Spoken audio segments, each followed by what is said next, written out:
अगर विकसित भारत के लक्ष्यों को हमको प्राप्त करना है 2047 तक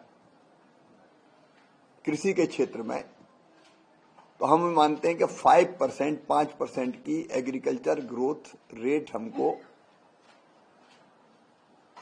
लगातार बनाए रखनी पड़ेगी, एग्रीकल्चर एंड एलाइड सेक्टर।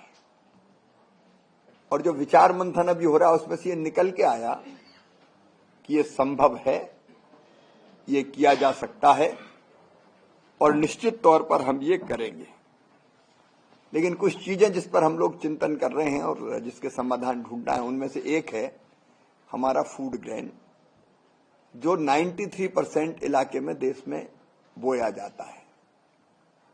उसकी अगर हम ग्रोथ देखेंगे तो वो ग्रोथ अभी कम है, विशेषकर दलहन और तिलहन की ग्रोथ रेट अगर हम देखें तो ये 1.5% के आसपास ही आती है।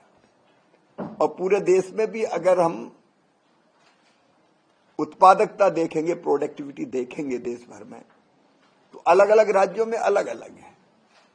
पंजाब में अलग है, हरियाणा में अलग है गेहूं की, तो छत्तीसगढ़ में और उड़ीसा में अलग है। मक्के की तमिलनाडु में अगर ज्यादा है तो उत्तर प्रदेश में उतनी नहीं है।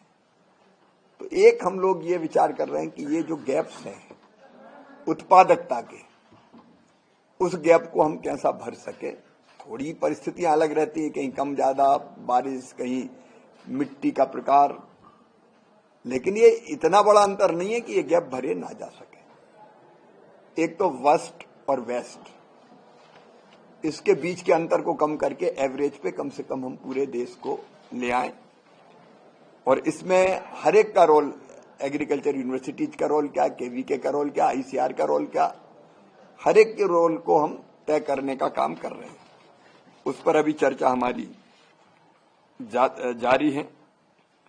फिर हमको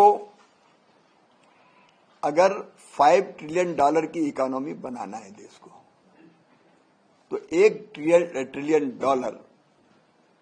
की इकोनॉमी हमारी अपनी कृषि को बनानी पड़ेगी। और उसके हिसाब से हम अपने टारगेट तय कर रहे हैं। अभी 6% एक्सपोर्ट हमारा ओवरऑल होता है, उसको भी बढ़ा के हमको 20% तक ले जाने का काम करना पड़ेगा।